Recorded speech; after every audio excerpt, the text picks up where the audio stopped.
Welcome back to Pop Flashback, everybody. It's your host, Rick Smalls here. Tina Boucher is out on assignment this week. She's learning to ride a horse. I don't know about that.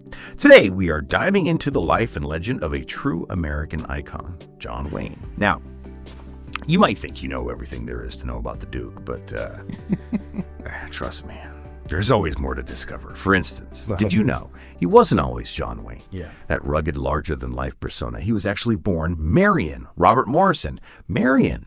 It just doesn't have the same ring to it, does it? Anyway, this Marion feller. He grew up in sunny Southern California, dreamed of attending the U.S. Naval Academy, even earned a football scholarship to USC. Seemed like he was on track for life at sea, trapped with ND. A body surfing accident changed everything, lost that scholarship, and with it, his Naval Academy dreams. So, what's a strapping young man with a suddenly open future to do? Well, if you're Marion Morrison, you end up in Hollywood. Of all places. Started out working as a prop boy for a director who had become a legend in his own right, John Ford. Picked up bit parts in silent films here and there, Trying to find his footing in this dazzling, chaotic world. And that's where the nickname Duke enters the picture. He always had this big Airedale terrier named Duke by his side, and a friendly fireman in Glendale. Took to calling young Marion Little Duke, the name stuck, eventually replacing Marion entirely, even before it became part of his stage name. Now, his big break, the one that really launched his career, came in 1930 with a Western epic called The Big Trail, directed by another legend, Roe Walsh. This film, it was a gamble, a big-budget spectacle, at a time when Westerns weren't exactly box office gold. And you know what? It flopped. Audiences just weren't ready for a Western on that scale. But here's the thing, The Big Trail. It was ahead of its time. It was one of the first films to use widescreen technology, which would later become the industry standard. So even in failure, there were seeds of innovation, a glimpse of the cinematic revolution to come. But a flop is a flop, and a rising star doesn't just sit around waiting for the next big thing.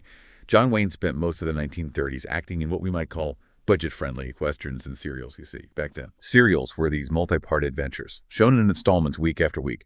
Kind of like the TV shows of their day. They were cheap to make, but they kept audiences coming back for more. And for Wayne, they were training ground, a way to hone his craft. Before Wayne, movie heroes, they fought clean, all proper and gentlemanly. But he brought a raw, gritty realism to those fights. Chairs, lamps, whatever he could get his hands on. He used it to win. He wasn't just fighting, he was brawling. And audiences loved it. Then in 1939, John Ford cast him in Stagecoach, and boom, a film was a hit. Finally giving Wayne the recognition he deserved. He became a bona fide star, and the Western genre was forever changed. But then, World War II. It cast a long shadow over everything. Like many young Americans, John Wayne. He wanted to serve his country. He was ready to enlist. But his age and family status, he had 4 kids at the time, kept him stateside. It's a tough pill to swallow. And it really aided him. He wrote letters to John Ford, who was serving in the Navy, even asking if he could join Ford's unit. But Republic Studios, they wouldn't let him go. He was their biggest star, the one bringing in the money. He ended up touring U.S. bases and hospitals to boost morale, spending 3 months in the South Pacific, bringing a bit of Hollywood to the troops. But that unfulfilled desire to serve, to be in the thick of the action, it stayed with him. It shaped his perspective, fueled his patriotism, and you can see it in his later work, especially in films like The Green Berets, which we'll get to later. Back in Hollywood, his career continued to climb. He started doing color films, like The Shepherd of the Hills, with his good friend Harry Carey. He even dabbled in radio, starring in a spy series called 3 Sheets to the Wind. Played a detective who used his supposed drinking problem as a cover. Now, that's a character who was ahead of his time. The offers kept pouring in, but here's where it gets interesting. He turned down the lead role in a film that would become a classic, All the King's Men.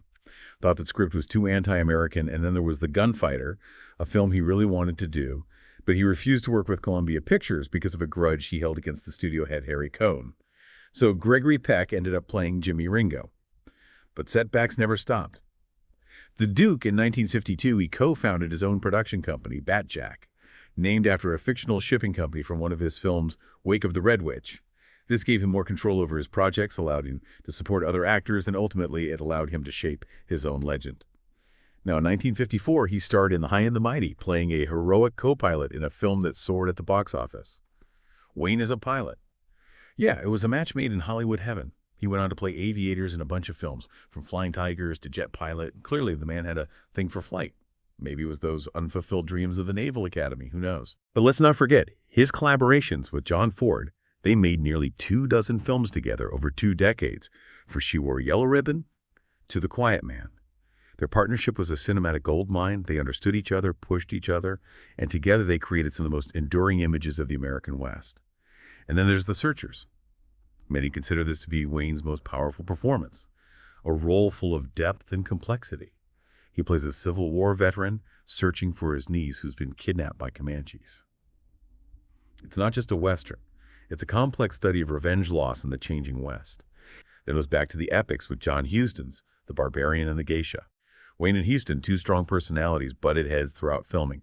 Not exactly a surprise knowing those two. But hey, sometimes creative tension can lead to great art. Right. And who could forget Rio Bravo, directed by Howard Hawks.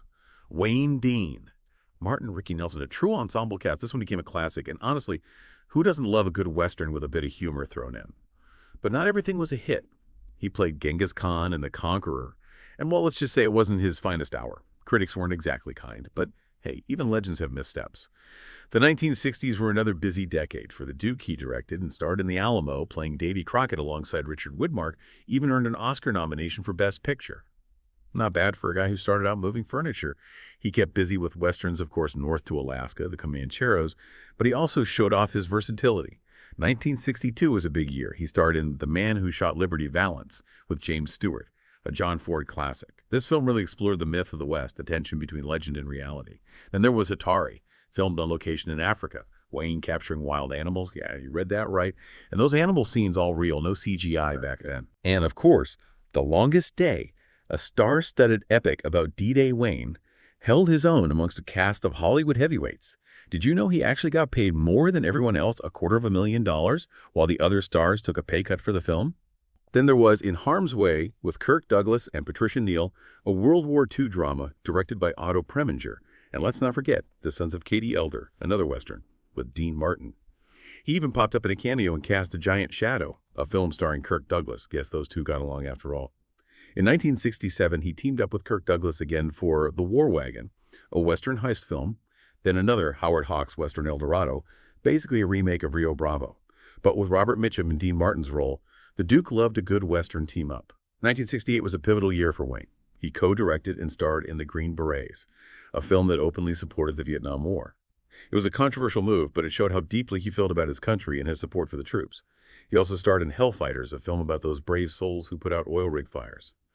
Catherine Ross played a key role in that one. And then, in 1969, came the role that finally earned him that elusive Oscar Rooster Cogburn in True Grit, a one-eyed, tough-as-nails U.S. Marshal. It was a perfect fit for Wayne, and the Academy finally recognized his talent. His final film, the one that truly marked the end of an era, was The Shootist. In 1976, he played an aging gunfighter battling cancer. It was a poignant and powerful performance mirroring Wayne's own real-life struggle. He knew it was his last ride, and he gave it everything he had. But let's not forget about the man behind the legend. He was married 3 times, had 7 kids, a true family man, even with that high-profile Hollywood life. He built a tennis club for his 3rd wife, Pilar, because she loved the game. That's the kind of guy who was dedicated, loyal, a bit of a romantic even. Because no life is perfect, especially in Hollywood. His 2nd marriage to Esperanza Barr ended in a dramatic fashion. She actually tried to shoot him. Can you imagine that? The Duke almost went down in a hail of gunfire at home. And here's a little secret, that iconic hair, it was a toupee, and he did try to hide it. He joked about it, and he once said, "That's real hair, not mine, but real hair." Classic Duke. Now, we can't talk about John Wayne without talking about his politics. He was a staunch conservative, a vocal anti-communist. He supported the House Un-American Activities Committee, or UAC as it was known, which investigated alleged communist influence in Hollywood and other industries. He campaigned for Nixon and Reagan. He even starred in Big Jim McLean, playing a UAE investigator. He was a complex figure, a man of his time, and his views, well, they haven't exactly aged well. He made some inflammatory statements about race and social programs in a 1971 Playboy interview, comments that still spark debate today. But we have to remember he was a product of his environment, and his views reflected the prevailing attitudes of that era. He was a walking contradiction. He was fiercely independent, yet deeply patriotic, a symbol of American masculinity. But a softy at heart, he embodied the values of the Old West: courage, honor, self-reliance. But he also struggled with his own demons. Through it all, he remained John Wayne, a larger-than-life figure who captured the hearts of millions. He shaped our culture, influenced our dreams, and left behind a legacy that continues to fascinate us today. So what do you think? Was John Wayne a hero, a villain, or something in between? Let us know in the comments. But hey, that's all the time we have for today. Thanks for listening, and be sure to hit that subscribe button so you don't miss our next episode. Catch you next time.